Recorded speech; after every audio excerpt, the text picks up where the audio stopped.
परळी शहरावर आता hi tech CCTV कॅमेऱ्याच्या माध्यमातून नजर असणार आहे।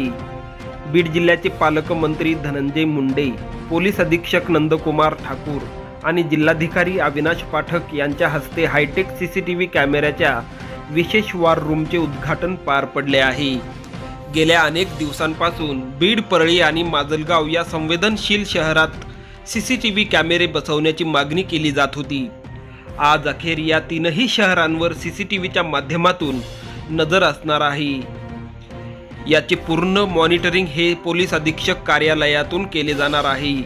मंत्री धनंजय मुंडे यांनी स्वतः या मॉनिटरिंग सिस्टीमची माहिती घेत पोलीस प्रशासनाला योग्य त्या सूचना केल्या आहेत। तर परळीसाठी पाहिलेलं स्वप्न पूर्ण झाले असल्याची प्रतिक्रिया मंत्री धनंजय मुंडे यांनी दिली आहे।